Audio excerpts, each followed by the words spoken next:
झटके में हरे टांगी यही में हरे टांगी का ये सखी हाँ हम तक निकल लगत है हाँ गोर है बसंतिया का मौसी लागत था हाँ देखौटी पैसा लगला हाँ संजय का सार है वाह संजय के ना संजय के बहनी के बता रही चल अच्छा अब गावे का गावे भैया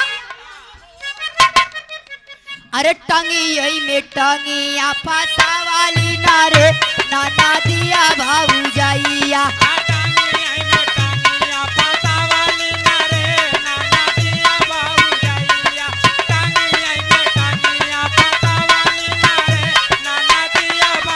अरे टांगी यही में टांगिया फासा वाली नारे नाना दिया भाऊ जाइया अरे ऊपर ऐसे ओहो ऊपर ऐसे डाल के हिला वाली नारे नाना दिया भाऊ जाइया ऊपर ऐसे डाल के हिला वाली नारे नाना दिया भाऊ जाइया ऊपर ऐसे डाल के हिला वाली नारे नाना दिया भाऊ जाइया देखा भैया बेचारा ननद भौजाई ना मेहनत करथिन आप लोगन के तरस नहीं आवत हां डालो 2 रुपया वही में डाल दे बेचारन का मिजाज बढ़त रहा हां आवत सब डाला वही में और ये देखिए गार्जियन सभासद जी की ओर से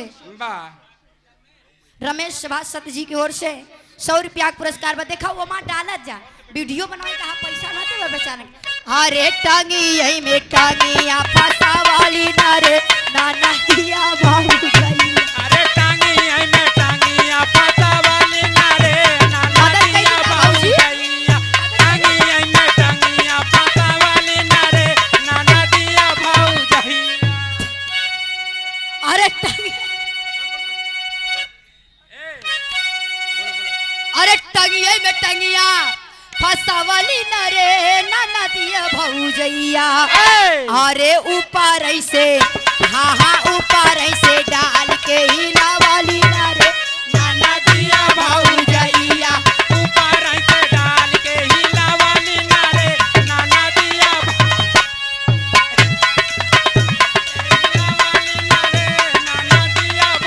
अरे ऊपर ऐसे डाल के हिला वाली नारे नाना दिया भौजैया अरे माला सफेद गिरा वाली नारे नाना दिया भौजैया माला सफेद गिरा वाली ना हो नाना दिया भौजैया माला सफेद गिरा वाली ना हो नाना दिया भौजैया माला सफेद गिरा वाली ना हो नाना दिया भौजैया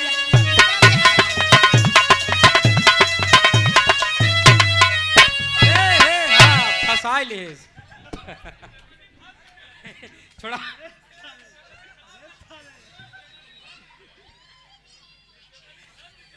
ननद भौजाई बहुत बेकार है वाह भैया हाँ आवा हंसी मजाक होत रही हाँ तनी गीत की ओर चलते हैं हम लोगन के भगवान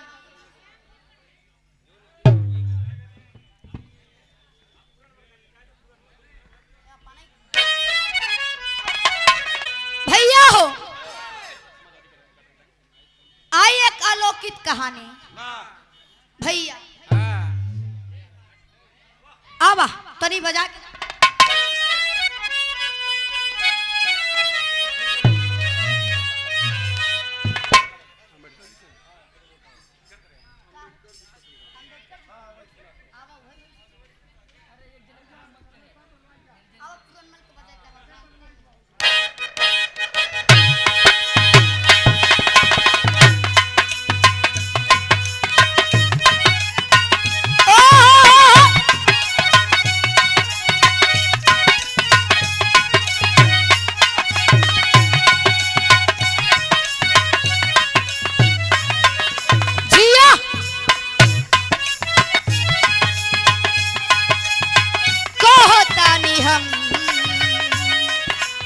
रौरे किरिए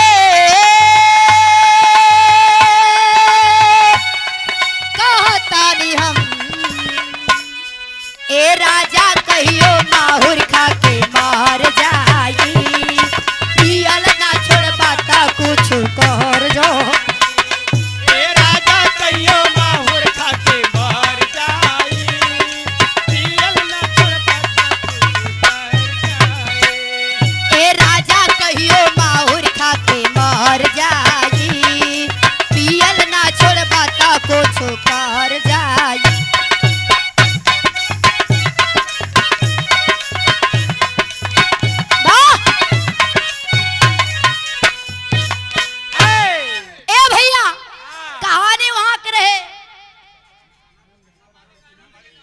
भैया लाइन सफा के लगाई दा।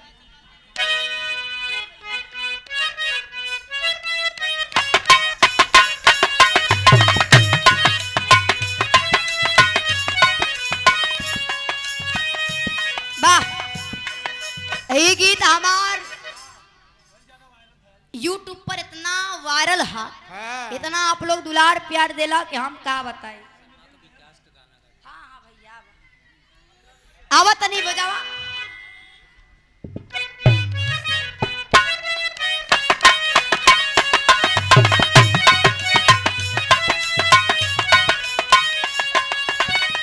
कौनो मेहरारू को मरद परदेश जात रहे, आओ मेहरारू कहे ए राजा जी कहाँ जाए के तैयारी हा। मरद कहे का करी, ए जवान भाजपा के सरकार हा, एमा रोजी रोजगार कुछो ना हा, अब जाइब हम विदेश। तब मेहरारू कहे ना जी विदेश जाए के कोनो जरूरत ना हा, यदि पारी 27 में होई देखा का होला। आवादा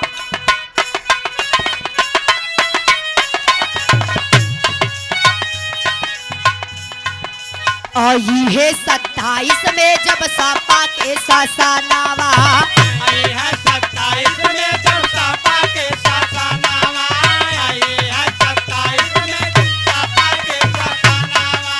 सीएम अखिलेश बनी है डिम्पल के साजनावा, सीएम अखिलेश बनी है डिम्पल के साजनावा, सीएम अखिलेश बनी है डिम्पल के साजनावा। मेहरारू अपने मर्द से कहाई कि कौनो चिंता का विषय ना हा, अब तक खुशी का माहौल आवे वाले हा। सुना हम बतावत ही, आई है 27 में जब सापा के सासानावा, आई है 27 में जब सापा के सासानावा, आई है 27 में जब सापा के सासानावा। सीएम अखिलेश बनी है डिम्पल के साजनावा, सीएम अखिलेश बनी है डिम्पल के साजनावा, सीएम अखिलेश बनी है डिम्पल के साजनावा। अच्छा सभासद के मेहरारू दिले पीछे वाला ऐसे ही देत रहो जा दो चार दैया हम गवाई देवे। अनन ननद बौजाई बड़ी चलाक है, अनन इतना जबर पीछे के हां पूरा कहाँ का। आई है 27 में जब सापा के सासानावा, कमला शंकर प्रजापति बच्ची तोर पापा हैं दादा हैं। अच्छा बच्ची के दादा दादी के प्रणाम बा, बच्ची का आशीर्वाद बा। ओ मेहरारू कहे आई है 27 में जब सापा के सासानावा, आई है 27 में जब सापा के सासानावा, आई है 27 में जब सापा के सासानावा। सीएम अखिलेश बनी है डिम्पल के साजनावा, सीएम अखिलेश बनी है डिम्पल का।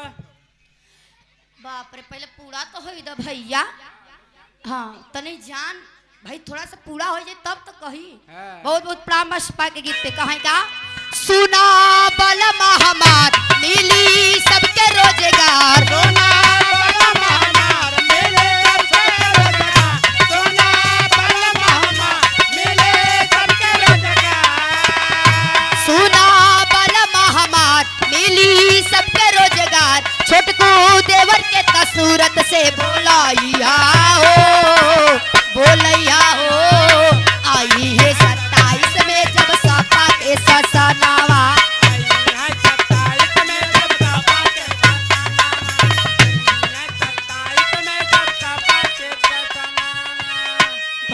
भवनाथ पट्टी के धरती से अजय कुमार बिंद भैया की ओर से चौरा माता मंदिर से 20 रुपया पुरस्कार। ओ भौजाई वो मेहरारू अपने मर्द से कहे कि छोटका देवर के सूरत से बुलाई ले अब सूरत कमाए के जरूरत नहीं, लेकिन और का कहे अंतरा दा।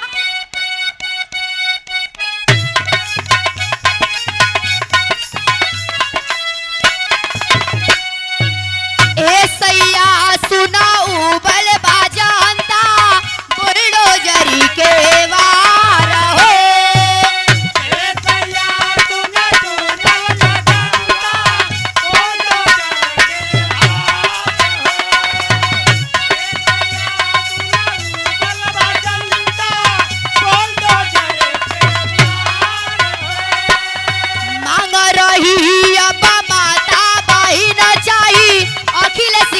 सरकार हो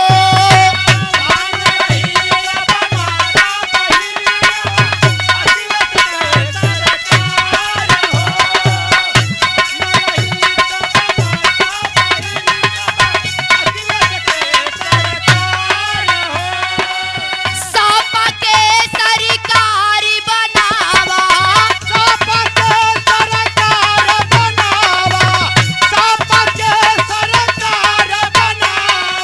सापा के सरकारी बनावा मिल पिटिए परिवार हो आई है 27 में जब सपा के शासनावा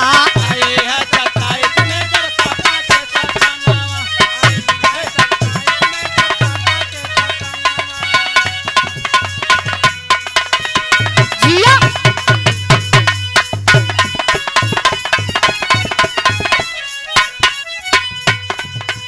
और जनी जा तू छोड़ी के बलमुआ तोड़ी के दिलावा मोर काठी लेखा गाड़ी हो से डरिया काठी लेखा गाड़ी हो से डरी बहेला नया नावा से लो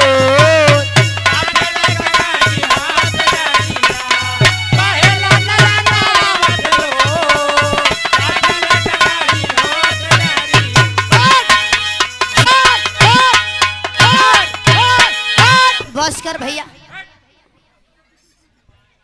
अच्छा ही बतावा तू उनकर माइक तोड़वाई दवाई ई जब ढोल इतना पीटत हुआ मोबाइल चा अगर जिंदा पैता तो का करता बहुते कहाँ बा बेचारा बा गयल लाल पट्ठा कलिया गयल रहल भैया हाँ ये अगर फूट जाई भैया मंगाल हाँ तो एकर मढ़ाई कितना महंग होईगा हाँ 1200 कैसे मढ़ाई बा अब की फूटी ने तो हाँ? अगला इनके मलकी के चमड़ा छवाई अब पछिला इनके चमड़ा से कोई कहानी बोजी भाई रात भर में 3 घान जरूर बजे नीलू यादव जिला पंचायत सदस्य आपके तरफ से वाह 50 रुपए पुरस्कार बहुत बहुत प्रणाम है भैया हो आवा हंसी मजाक होत रही तनी गीत की ओर चले जाए हाँ कहानी वहां से रही राजा अशोक वाह की पहली पत्नी के नाम बतावल गई रानी पद्मावती वाह और रानी पद्मावती के पेट से एक लड़का का अवतार भर रहल जेकर नाम बतावल गई कुड़ाल वाह लड़का के अवतार के बाद रानी पद्मावती इस दुनिया छोड़ के चली गई धीरे धीरे समय बीतल राजा अशोक सम्राट दूसर विवाह कैलन वाह दूसरी रानी का नाम बतावल गई रानी कंचशीला वाह जब रानी कंचशीला महल के अंदर आई आलीशान महल देख के घबरा गई वाह घबराइली तो बात एक ठे सोचत हिनका पैसा तेरी लगल लग- भैया माजा सिंह बारे बाबू माजा सिंह नईपुरा के धरती से आप गार्जियन कलंदर गुप्ता जी की ओर से 50 रुपए एक पुरस्कार है हाँ यही कजरिया के बीचवे में गाय तो भौजी तो क्या मरिया काम क्या मरिया खाई लिया भौजी का देवर हया हाँ देवर बड़ा पेवर होला लेकिन कुछ देवर नेवर होले हाँ हाँ। इ नेवर देवा लगा था आवा तनी उठा के तो गीत के अंदर जोन मजा हो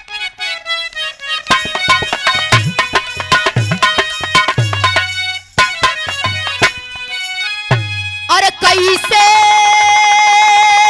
ना हो अरे कैसे ना हो अरे कैसे कैसे कैसे भैया कैसे कैसे बाबू कैसे कैसे के जवानी कटे रानी सोचे मानवा बुढ़ावा मिलल बसा जनावा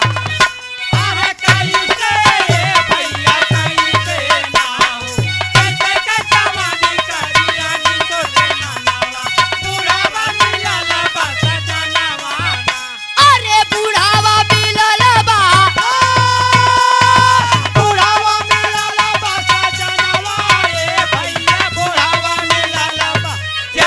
अरे कैसे हो भैया कैसे से ई वाला ले कैसे के जवानी कटे रानी सोचे मानावा बुढ़ावा मिलला बसा जनावा अरे बुढ़ावा में ले ले बुढ़ावा में ले ले बाबा बुढ़ावा में ले ले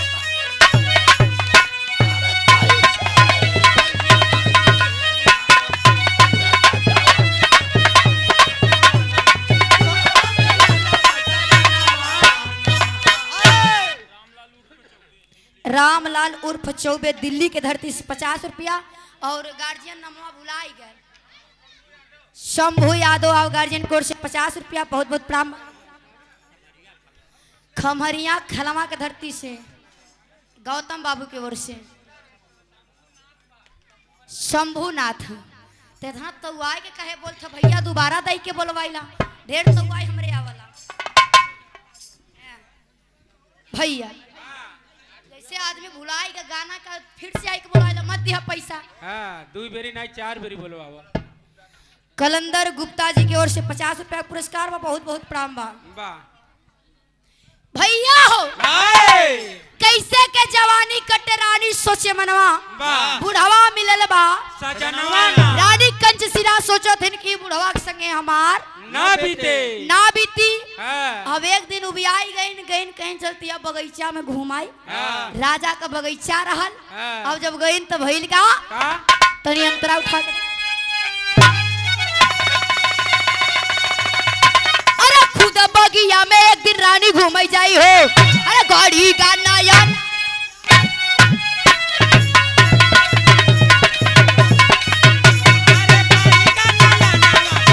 अरे गाड़ी गा ए भैया गाड़ी गा गाड़ी गा ए बाबू गाड़ी गा गाड़ी का नयन पुराना जो दिखाई हो घरावा में अपने दासी से बुलावाई हो चटा पकड़ी हाथ से जिया के वो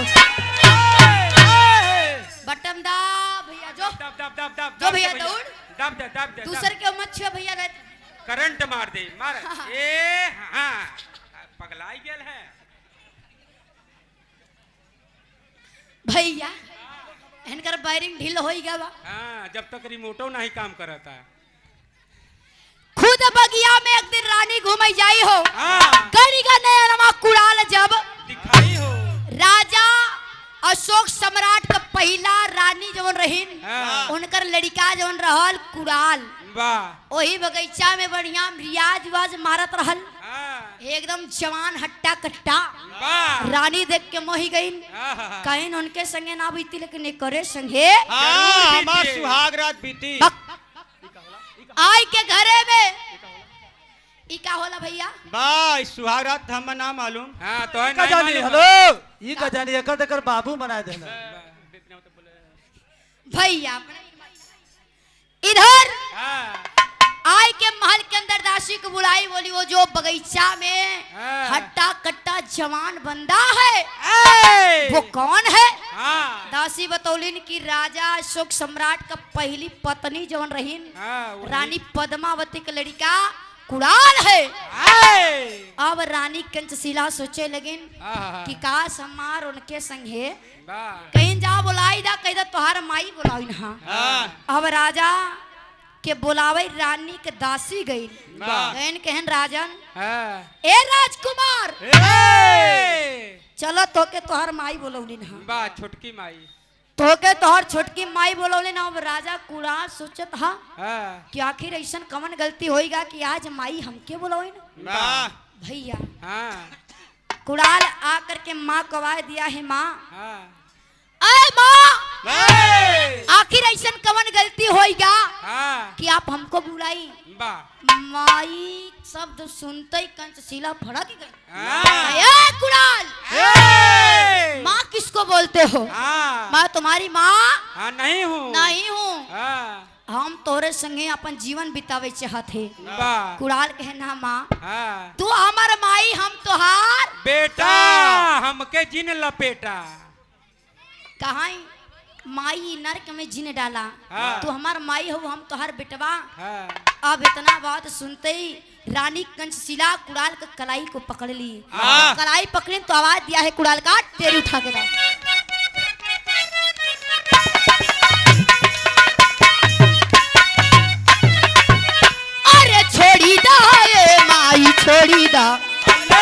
छोड़ी दा ए जननी छोड़ी दा छोड़ा माई दुनिया मारे हम के मेहनावा बुढ़ावा मिला लावा सजनावा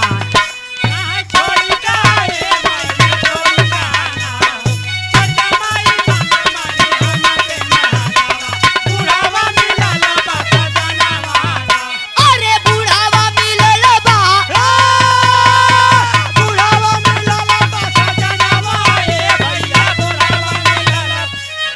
अरे छोड़ी दा ए माई छोड़ी दा ए जननी छोड़ी दा माई दुनिया मारे हम के मेहनावा बुढ़ावा मिला लावा सजनावा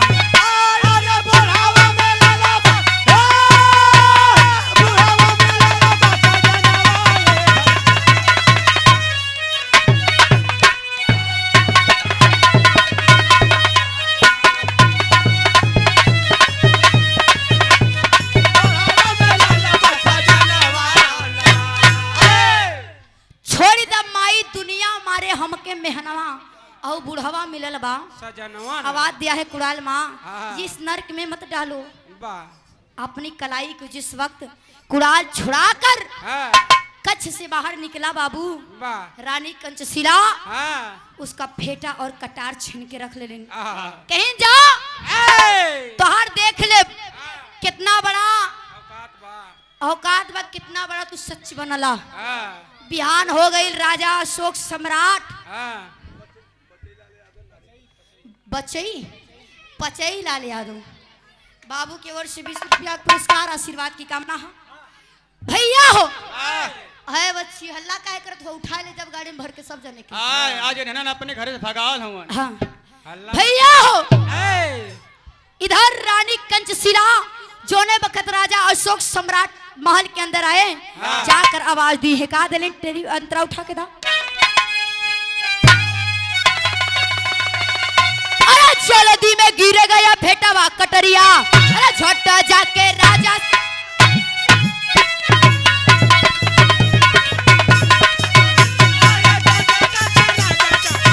अरे झट जाके ए भैया झट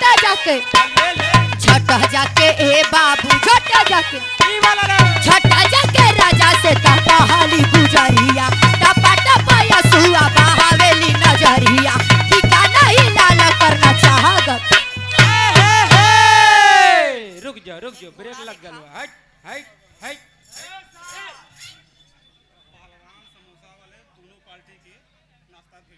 अच्छा पहलवान प्रजापति जी की ओर से समोसा वाले दोनों पार्टी के लिए नाश्ता भेजे हैं बहुत बहुत प्रणाम दरद तब बुझा और एक एक खम्मा भेजे हैं खम्मा का होला पेप्सी अच्छा पेप्सी कौन वाला भैया कोको कोला भैया हो रानी कंचशिला जाकर राजा अशोक सम्राट से कहने लगी स्वामी तू हमके अपने बदल आई कि अपने लड़का बदे राजा कहने क्या बोल रही हो मैं शादी किया हूँ मैं तुमको अपने लिए लाया हूँ तब राजा से रानी कहें तब तो लड़का काहे आए रहन कल रात में कुड़ाल आया था और बहुत गलत कैले आवाज सुनते राजा कहना है रानी रानी क्या बोल रही हो वो मेरा बेटा है कभी गलत नहीं कर सकता रानी कहें तो का विश्वास नहीं है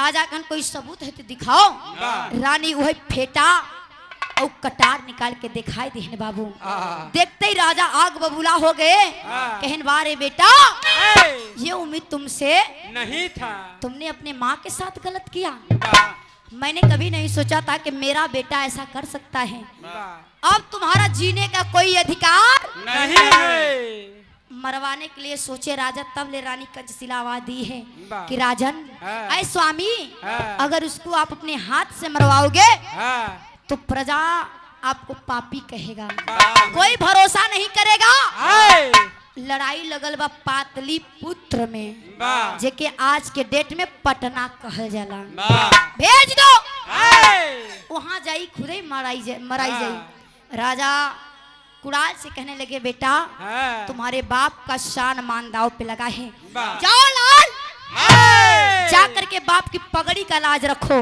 वाह। कुणाल चला है कैसे तने टेरीदा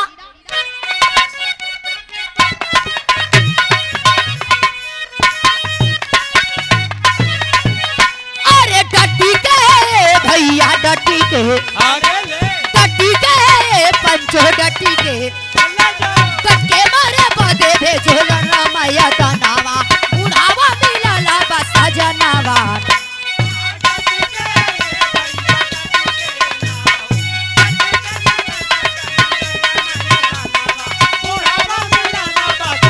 अरे बुढ़ावा मिलला बा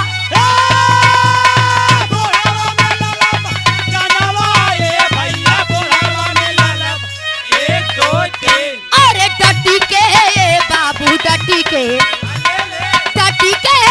पंचो डटी के डटके मारे बदे भेजो राणा माया तनावा बुढ़ावा मिलला बसा जनावा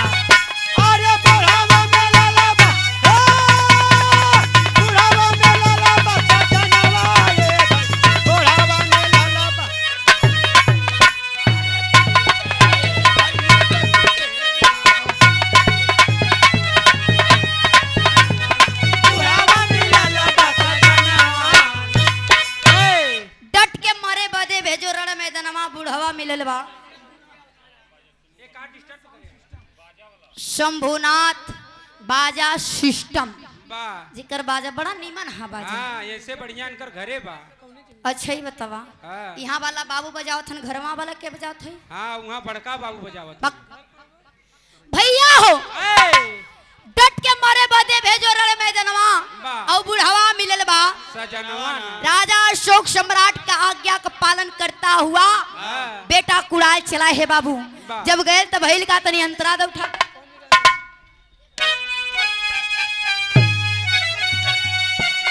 अरे ढोंग से कुड़ाला जाई के किया लड़ाई हो तभी जाया फटा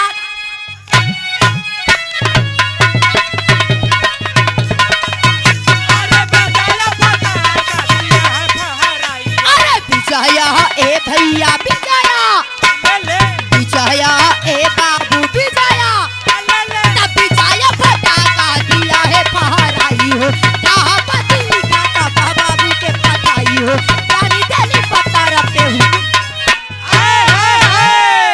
ले ले रिवाइडर पार कर दे। राम भजन यादव हाँ।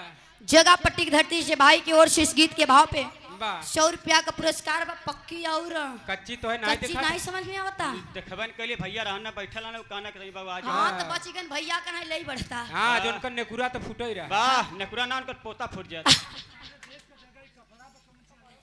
भैया हो हाँ। रास्ता बिसरेगा बेचारा का करवा हाँ। मुनियार होता ना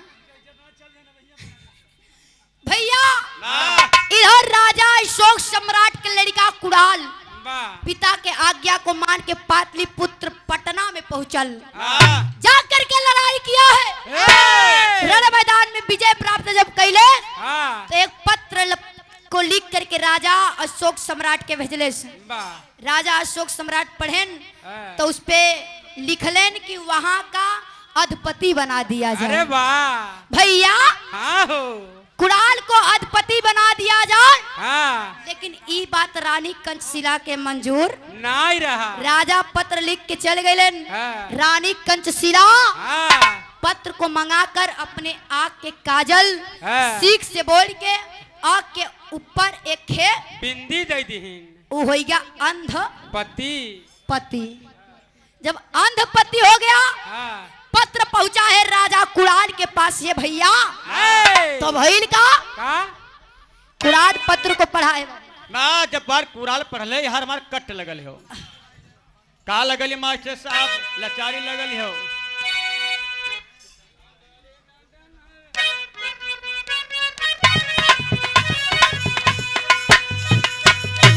कि सैया बादल घायल कहता ना जमाना वाना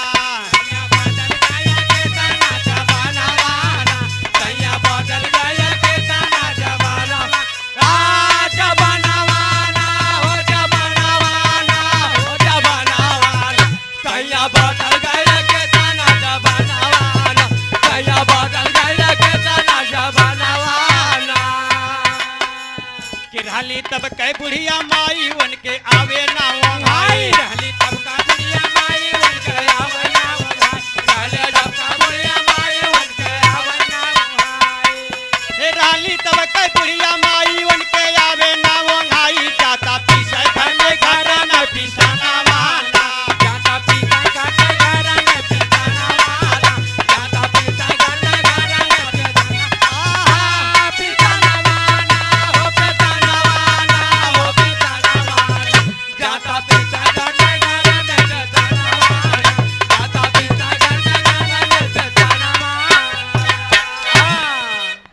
लेकिन माई कली देखा पाऊ का कहा छिला कि रहने तब कई बुढ़ऊ दादा ताकत रहल कितनी ज्यादा रहले तब का बुढ़ऊ दादा ताकत रहल के तनी ज्यादा रहले तब का बुढ़ऊ दादा हाल हाल रहल के तनी ज्यादा रहल तब कई बुढ़ऊ दादा ताकत रहल कितनी ज्यादा नार मोट खींचे बांध के जनाना वाला नारा मोटा पीछे बांध के सौरभ यादव नारे से धरती से भैया की ओर से 50 रुपया। मोहन यादव बाबू की ओर से 20 रुपया।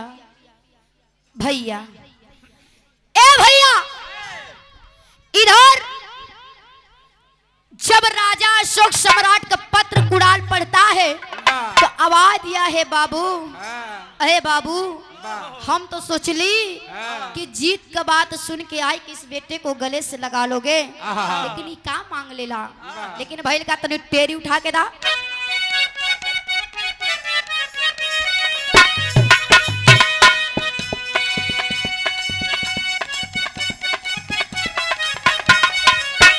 अरे धोखा ए भैया धोखा धोखा ए पंचो धोखा धोखा कैली रानी खत में मांगी के नया नावा बुढ़ावा मिलला बस सजनावा। धोखा ये भाई हेलो हेलो हेलो धोखा कर हेलो मांगी के नया नावा बुढ़ावा मिलला बता जनावाना अरे बुढ़ावा मिलला बा बुढ़ावा मिलला बता जनावा ये भैया बुढ़ावा मिलला एक दो गया जी बनरवाल भजईपुर के धरती से आप गार्जियन की ओर से 100 रुपए का पुरस्कार है। बहुत बहुत प्रणाम बा। ए भैया हेलो इको ज्यादा है भैया हल्का से इको कम करा। हेलो हेलो तो निकाउट खोला। हेलो हेलो भैया हो इधर पिता का आज्ञा मान करके कुड़ाल किया क्या तो नियंत्रण उठा के द मास्टर गुरु। अरे नैना वाली बातें जब पढ़ा है ललनमा अरे पिता का आदेश अरे पिता काया रे समाना निकला नया ना अरे पिता ए भैया पिता पिता ए बाबू पिता पिता का आदेश माना निकाला नया नावा फिर जोगी बने गई तेजी के भावा नावा पीछा मांगे चले चले पिता। भैया हो पत्र को पढ़ के कुड़ाल अपने ही हाथ से दोनों नेत्र को निकाल दिया। जब नेत्र निकलले तो आंसू के जगह खून बहे लाग। आय हाय रे धीरे धीरे समय बीतल आग का घाव ठीक भइल। राजा कुड़ाल गोरख बाबा के दरबार में जा करके भैया जोग को रमाने का काम किए जब जोग रमौलेन और भिक्षा मांगे चलत हन पंचो कैसे तनिक टेरी दा।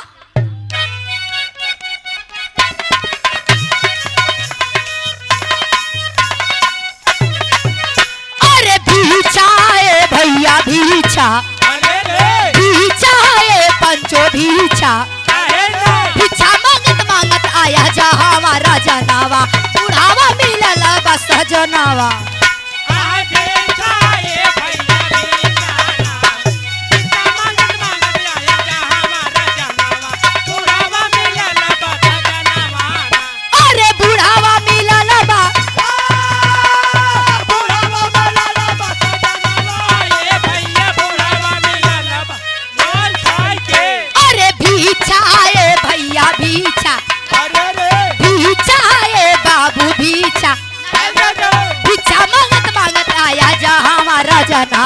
बुढ़ावा मिलला बा सजना अरे बुढ़ावा मिलला बा,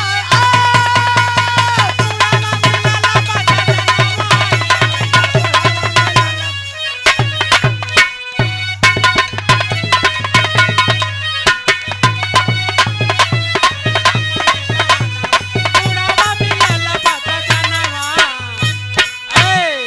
ला बहनी वहां नाचत रहू यहाँ नचबई नहीं करू भिक्षा मांगत मांगत आया जहवा रजनवा बा और बुढ़वा मिलल बा सजनवा ना। अब कुड़ाल एक जोगी बन गया 10 मिनट और गाना बजावा देरी हो तो ही रख दे हसमुख जी बड़ा ऐठ ऐठ के गावत रहा भैया हम चाहिए ना 10 मिनट समय और रहा आप लोगन के वो अदायकी दिखाई दे वाह जौने हिसाब से कुड़ाल जोगी बना रहल वाह तो बच्चा हाँ अलाख निरंजन जय हो बोलिए बाबा गुरु गोरखनाथ की जय। तो ने हमारा राम नाम में रुपट्टा दे बच्चा हाँ ये पीछे से ला बाबा बाबा मैं किया ले ले हाँ, उन्हें दे यार क्या बना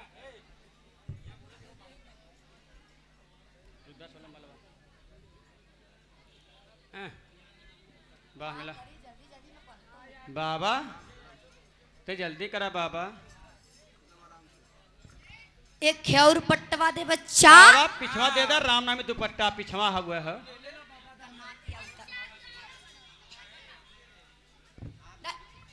हो वाला दे बच्चा ले ला ये वाला बाबा। तू ले लिहा और मेरा रुद्राक्ष का माला तो दो बच्चा वाह ये इला ले बाबा बाबा। रुद्राक्ष वाला मालवा दा और हमारा ललटेमिया बच्चा ए बाबा लेटेमिया सिटवात ये पनमोद फोड़ दाना अच्छा ढोल झोली ला बच्चा हाँ बाबा झोलिया ले ला बाबा और झोलिया ले ले बाबा और हमार सरंगिया बच्चा सरंगिया तरवात मास्टरवा तोड़ दले बाबा तुम लोग बड़े शरारती हो गए हो नहीं बाबा सुधर जाओ नहीं बाबा गलती कुड़ाल रोता है और कहता है ए बाबा हाँ? पहले हमारी बात सुना यहाँ जितना जने बैठल हवन सबके बीचे में चलत ला भिक्षा मांगे बदे सबसे कदा 1 रुपया 2 रुपया 10 रुपया 5 रुपया वाह। हमारे झोली में जरूर डाले तब हमारा जो पूरा हो नहीं तो ना होई हेलो भाई जेकरे ना बच्चा रहे जेकरे ना रहे एके रखे रहता बाद में बुलाएंगे।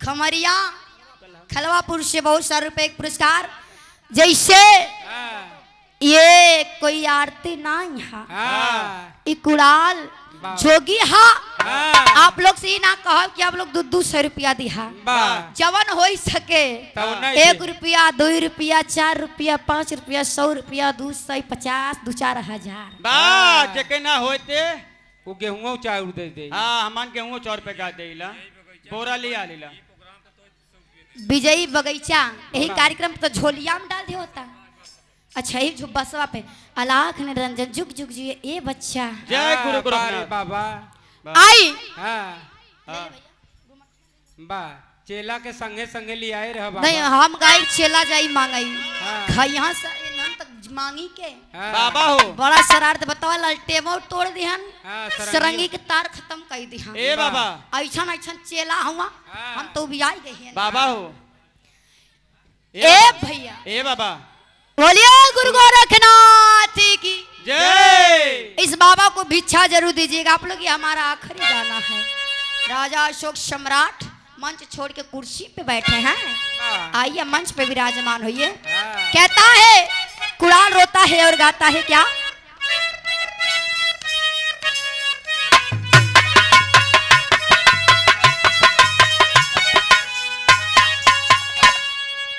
गाता है कुड़ाल कि माई के करनावा बदलला बाबू जी के माती आयर बाबू जी के माती आयर बाबा देख माते जीतली हली रनवाना सुहायल होरा इस बाबा को भिक्षा दीजिए बाबू दीजिए इस बाबा को भिक्षा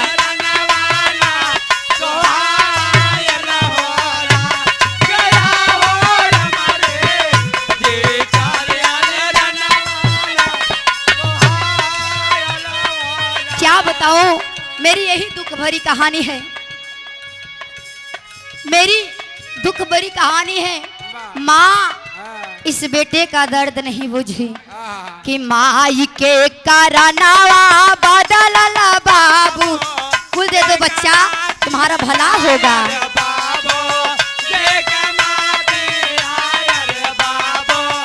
जुग जुग जो तहां पोता घर में ऐसे बना रहे ये बच्चा। माई के कारनावा बदलला बाबू जी के माटी आया रे बाबू।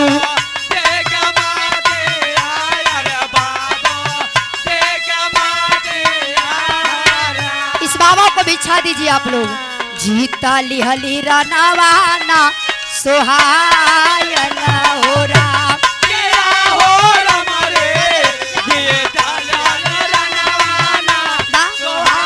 बाहर बाल परिवार बना रहे भैया।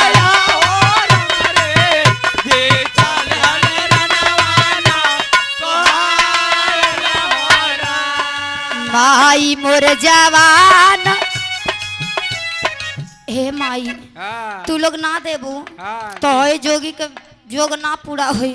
नीचे ना उतर पाई, नीचे ना ही उतरब, लेकिन भिक्षा चाहिए जरूर। आप लोग अगर भिक्षा ना दें तो बाबा का जोग पूरा ना हुई। माई के कारनामा बदल, जय हो जय हो। माई के कारनामा बदलला बाबू जी के माटी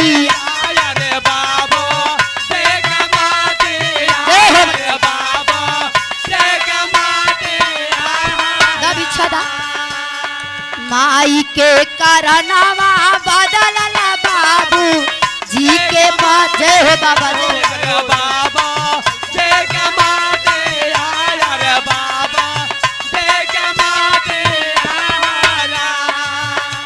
जीता लिहली रनवाना, जय हो बच्चा जय हो।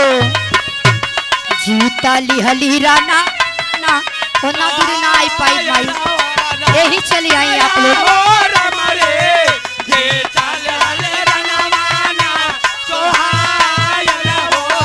आई आप लोग, हम नीचे आई पाई।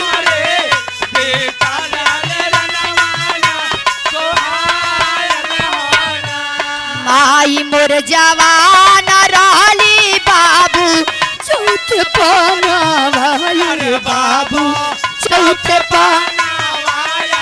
जय हो बच्चा जय हो। बेधे जब मरदवाना सहायल। जय हो बाबा जय।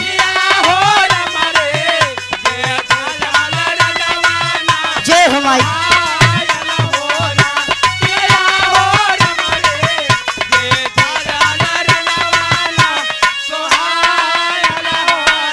क्या बताऊं, मेरी दुख भरी कहानी यही है।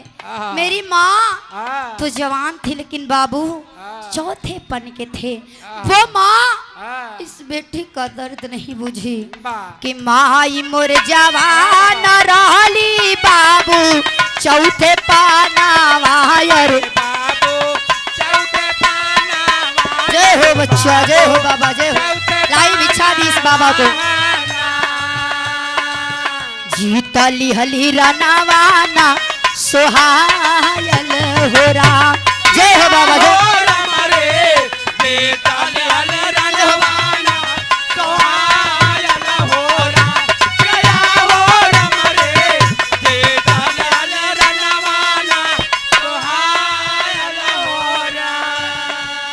माई मोर जवान रहली बाबू चौथे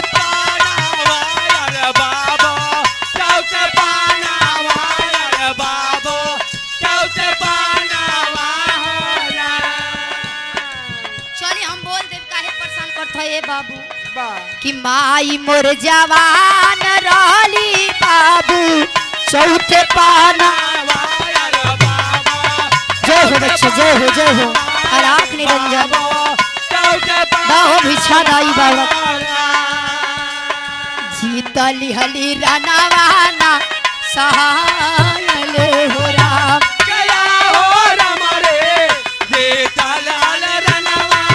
जय हो बाबा जय हो।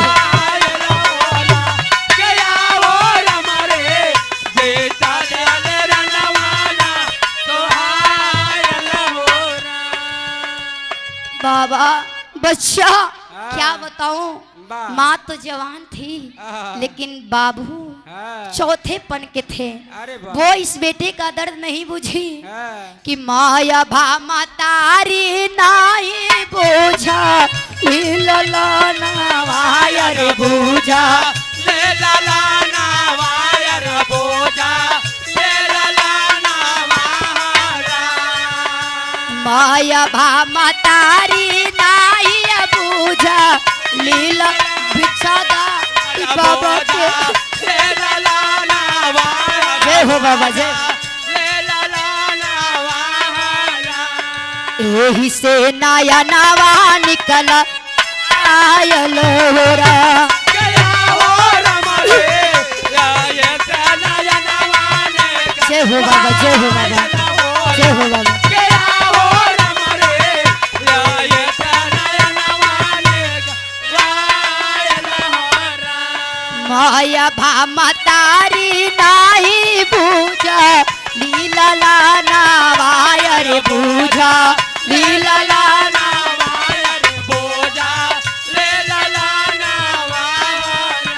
यही से नया नवा निकला वायल होरा।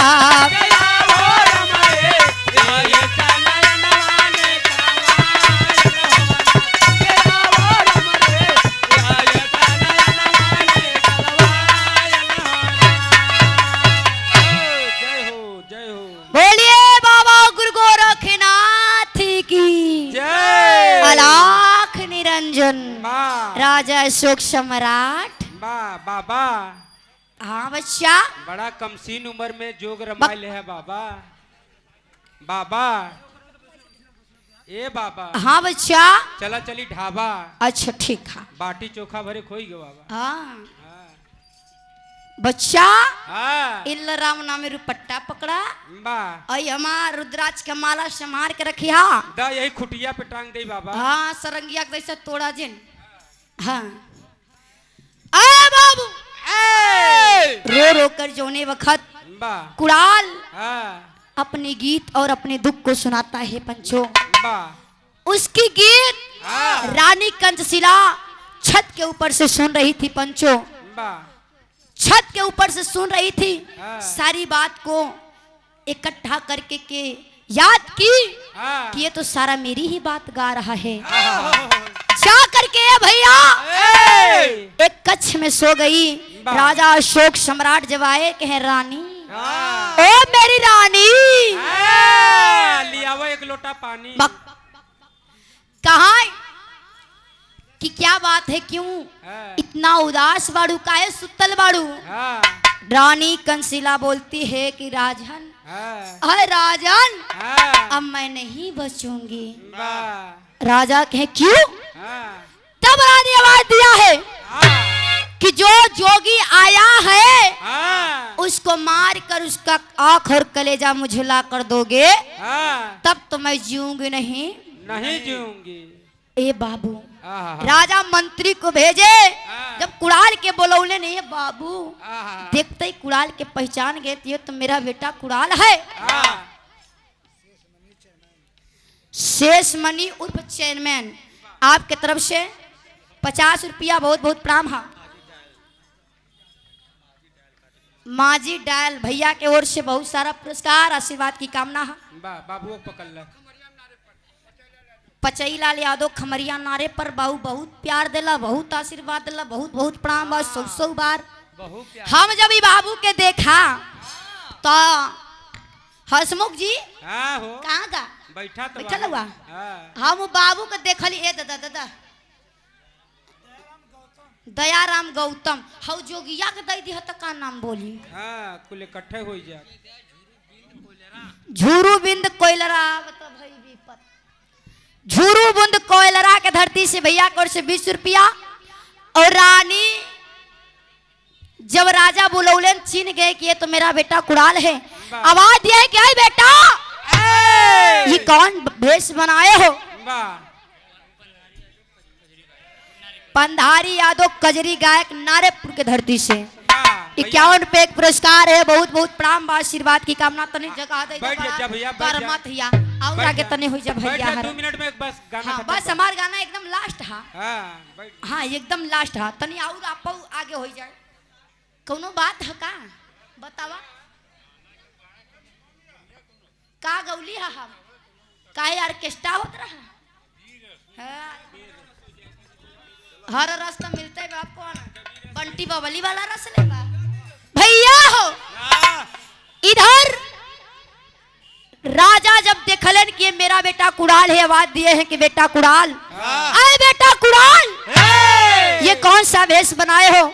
आवाज सुनते ही कुड़ाल आवाज दिया है कि बाबा मैं किसी का बेटा नहीं, मैं तो जोगी हूँ, रमता जोगी बहता पानी। मेरा कहाँ सुबह होता है कहाँ शाम, हाँ, कुछ पता नहीं है। वाह, लेकिन अशोक राजा सम्राट मानने को तैयार नहीं हुए। वाह, जब मानने को तैयार ना बने तब कुड़ाल आवाज दिया है कि बाबू हाँ, आप ही तो बोले थे हाँ, कि कुड़ाल को अंधा बना दिया जाए। वाह, तब राजा सोचने लगे हाय, कि मैं तो पत्र में लिखा था कि राजा कुड़ाल को अधिपति बना दिया जाए, वाह, ये अंधा हाँ, ये कैसे भल। वाह, आवाज दिए मंत्री को, हाँ। मंत्री आए, मंत्री से कहे मंत्री ये कैसे हुआ। हाय, मंत्री ने हाथ जोड़ लिया, कहे प्रभु मुझे नहीं पता। हाँ, दासी को बुलाया गया, हाय, दासी से पूछा गया बोल नहीं तो तुझको बाहर में दुखवा दूंगी। वाह, दासी डर के मारा बता दिले कि राजन हाँ। जब आप पत्र रख के गईला हाँ, तो रानी कंसशिला उ पत्र के मंगा के जहां आप लिखले रहल कि अधिपति बना दिया जाए, हाँ, वही जगह अपने आँख के काजल सीख से बोल के आँख के ऊपर मंत्रा दे दी। तो हो गया अंधपति बना दिया जाए। हाँ, भैया हाँ, इतना बात सुनते ही राजा अशोक सम्राट क्रोध में होकर के कैलन का आखिरी अंतरा लगल था।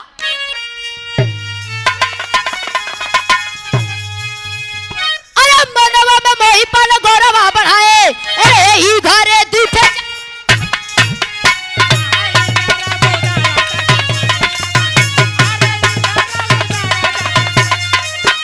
अरे यही घरे ए भैया यही घरे, ले ले, यही घरे ए बाबू यही घरे दूठे जहल्लाद बुलाए, रानी का करे जावा नया नवा मंगाए, काले जहल्लाद लेके बना।